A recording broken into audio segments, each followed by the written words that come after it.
Welcome to Love from Lisha. For an extra dose of love in your day, click subscribe and the bell to be notified when new videos go live weekly. Today we'll be talking about being more flexible.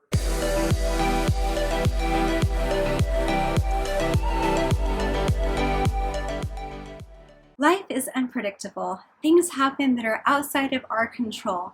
And in those times, it's important to be flexible. Case in point, my videos are usually done inside rather than outside. Today I'm outside because my environment inside was not what I was expecting it to be. I had scheduled for today to be my video session. Unbeknownst to me, my husband, who is working from home, has back-to-back calls. My kids are moving about the house. Instead of saying, forget it, I'm just not going to do it, I'm going to choose another day and try to fit it in somewhere, I'm like, you know what? I don't need to let this derail my plan. I can think of something else. And it wasn't easy. What it took was first coming to accept that things weren't going to go down the way that I had anticipated, the way I had planned, the way that I was used to. I had to quiet that kind of stickler voice of like, this is the way that I've always done it. This is the way it needs to be. This is what's expected.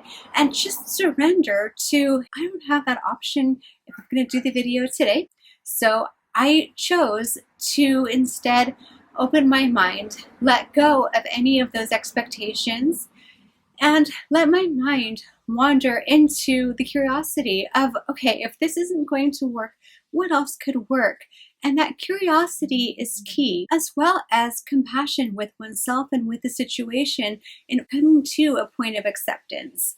So in being flexible, I allowed myself to think, if this won't work, what else could work? One thought that I had was my backyard.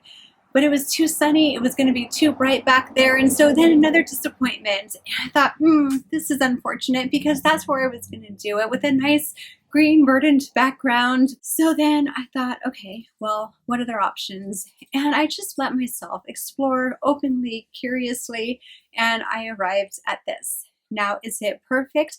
No, I could have gotten hung up on the fact that there are cars that are audible as they drive by, or that maybe there's some other background noise, or things are just different from what they usually are. In the past, I would have let that get to me, and I would have decided to just wait until all circumstances were just right. But what that does is that creates unnecessary additional stress, anxiety, inconveniencing of having to schedule something at another time. It's a really valuable skill to learn to let go and be flexible and say, things aren't going my way today. That doesn't mean that there can't be another way. Look at what's true about situations where you say, no, it has to be like this, it needs to be done like this, expectations of oneself and especially of other people, where it's not fair that they're having to live up to your expectations. Because what that does is it keeps them from having that flexibility and the creativity. If they're constantly concerned about doing things the way that you want or expect them to be, it doesn't give them that creative freedom and that liberty to come up with an idea that could actually be even better than one that you came up with. It stifles that. So allowing oneself to be malleable, flexible, open-minded, and creative, and doing that for others is a gift to oneself and to those that we're interacting with. So yes, there is now a loud car driving by, and I'm going to be okay with that. I'm choosing to say it is what it is. I can't control those things, but I can bring what I've got. I can bring this to you and share something that will hopefully be valuable and informative and help you kind of think about different ways, different perspectives of looking at life.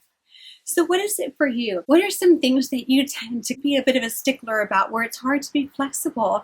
And what would it look like to say, you know what, it doesn't have to be that way. If it's not that way, what else would it look like?